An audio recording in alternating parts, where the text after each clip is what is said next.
Shalom, queridos, glória a Deus, graça e paz. Mais uma semana que nós estamos de volta para conversar com vocês, com este novo projeto de conhecer os livros da Bíblia. Vamos estar, como você já sabe, semanalmente com a publicação de um novo vídeo explicando questões de construção dos livros da Bíblia.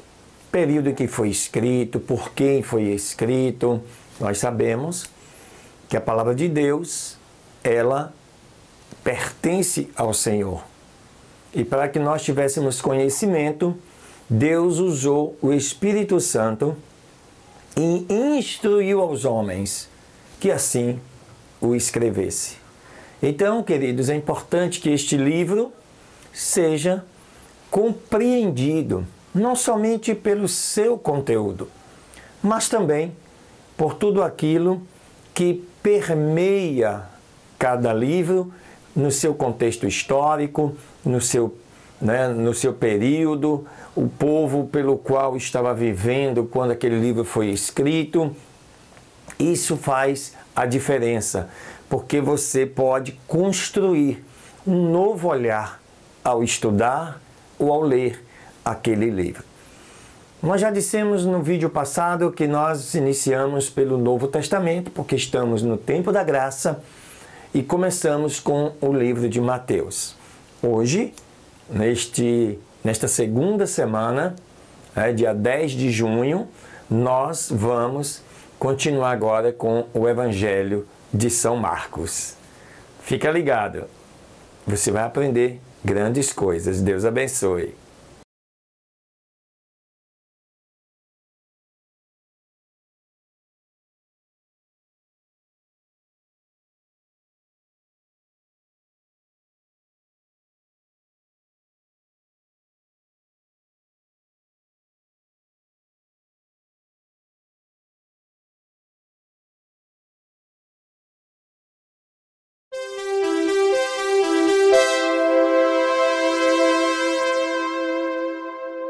Muito bem, queridos, aleluia, glória a Deus.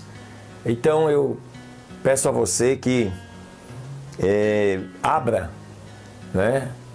no Evangelho de São Marcos. Não é que nós vamos ler o livro de São Marcos, mas para você poder já criar o hábito da sintonia. O Evangelho de São Marcos, que tem como autor exatamente João Marcos, João Marcos ele foi seguidor, ele não foi apóstolo, tá? Isso é um fato importante para você conhecer e saber. Ele foi seguidor de Pedro e também ele acompanhou Paulo e Barnabé na sua primeira viagem missionária. E por que nós sabemos que ele era seguidor de Pedro? Aí você vai ver lá no livro de 1 Pedro, no capítulo 5, no verso 13. Pedro faz uma saudação ao seu filho Marcos. Historicamente, este Marcos é atribuído a João Marcos, autor do Evangelho de São Marcos. Muito bem.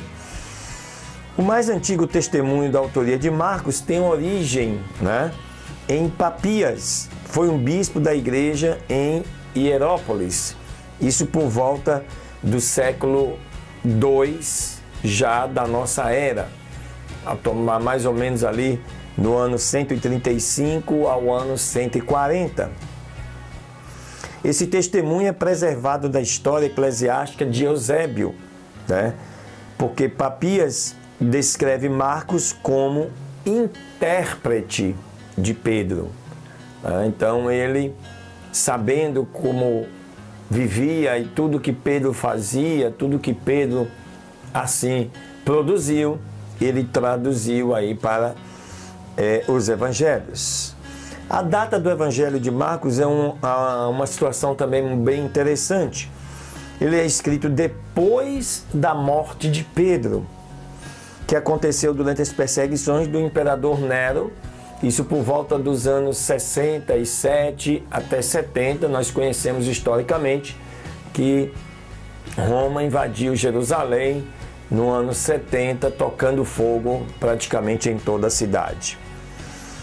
O Evangelho em si, especialmente o capítulo 13 do Evangelho de Marcos, indica ter sido escrito antes da destruição do templo no ano 70.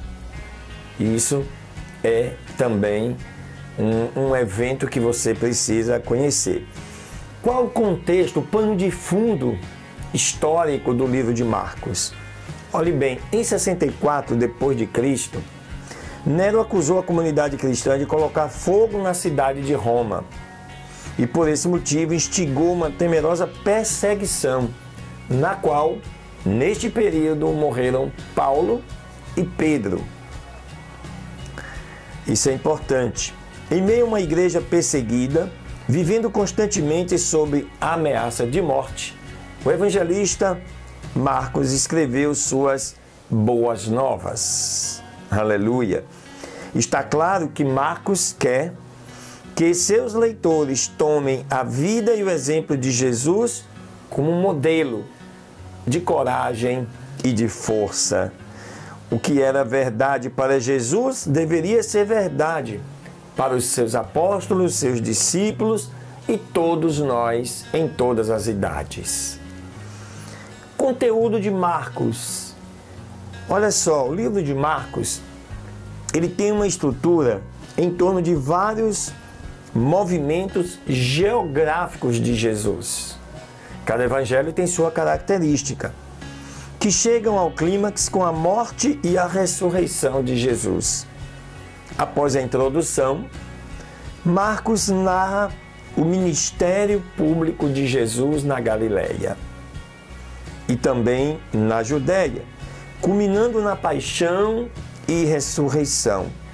O evangelho pode ser visto como duas metades unidas, pela confissão de Pedro de que Jesus era o Messias, isso está lá em Marcos 8, de 27 a 30, e pelo primeiro anúncio de Jesus de sua crucificação, que começa em Marcos 8, 31.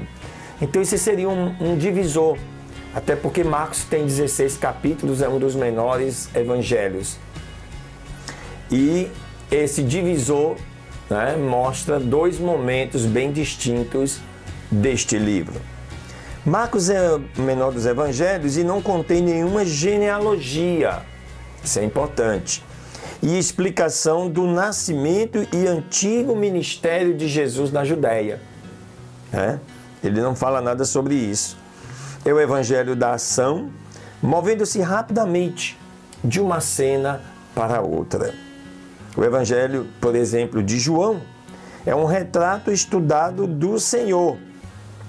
Mateus e Lucas apresentam o que poderia ser descrito como uma série de imagens coloridas, enquanto o evangelho de Marcos é como se fosse um filme da vida de Jesus. Que interessante. Marcos também, muito interessante, é o evangelho da vivacidade. Frases gráficas e surpreendentes ocorrem com frequência para permitir que o leitor reproduza mentalmente a cena descrita. Os olhares e gestos de Jesus recebem uma atenção especial, fora do comum. Ele tem a preocupação de te envolver, te colocar naquele evento para você poder perceber melhor, sentir melhor. Aplicação pessoal deste evangelho nas nossas vidas. O evangelho de Marcos ensina que a vida do discipulado significa seguir Jesus pelo mesmo caminho de mal entendido e rejeição que ele encontrou. Ele foi mal entendido, mal interpretado, e assim essa aplicação serve para nós. Para os seguidores de Jesus de todas as eras, são certos o aviso e a promessa, qual seja: se alguém quiser vir após mim, negue-se a si mesmo e tome a sua cruz e siga-me, porque qualquer um que quiser salvar a sua vida, perdê-la-á. Mas qualquer que perder a sua vida, por amor de mim, do Evangelho, esse a salvará. Isso está em Marcos 8, 34, 35. Entretanto, o Evangelho de Marcos garante aos trabalhadores cristãos de todas as gerações que os mesmos milagres testemunhados que conferiram poderes aos ministérios dos apóstolos continuarão como traços característicos do povo de Deus. Aleluias! Esse livro de Marcos, querido, o Evangelho de Marcos, ele revela Cristo não como uma biografia, é importante que se saiba, mas uma história concisa da redenção obtida mediante o trabalho expiatório de Cristo. Marcos demonstra as reivindicações messiânicas de Jesus, enfatizando sua autoridade como mestre, autoridade sobre Satanás, os espíritos imundos, o pecado, o sábado, a natureza, a doença, a morte, as tradições legalistas e o templo. Tudo isso Marcos retrata na vida de Jesus. Ainda assim, o título que Jesus usava com mais frequência para si próprio no livro de Marcos, isso está num total de 14 vezes, é Filho do Homem. Como designação para o Messias, este termo não era tão popular entre os judeus. Como título altamente nacionalista, Filho de Davi, né? Jesus escolheu o título Filho do Homem para revelar e para esconder seu messianismo e relacionar-se tanto com Deus quanto com o homem. Aleluia! Glória a Deus! O Espírito Santo aqui também estava bastante ativo, junto com outros escritores do Evangelho. Marcos recorda a profecia de João Batista de que Jesus vos batizará com o Espírito Santo. Ou seja, os crentes seriam totalmente imersos no Espírito, como os seguidores de João o eram nas águas do Rio Jordão. Aleluias! Uma outra característica da ação do Espírito Santo no livro de Marcos é que o pecado contra o Espírito Santo é colocado em contraste com todos os pecados, né? Pois esses pecados, isso está lá em Marcos 3:28, e blasfêmias podem ser perdoados. O conteúdo define o significado dessa verdade assustadora. Por exemplo, os escribas blasfemaram contra o Espírito Santo ao atribuírem a Satanás a expulsão de demônios, né?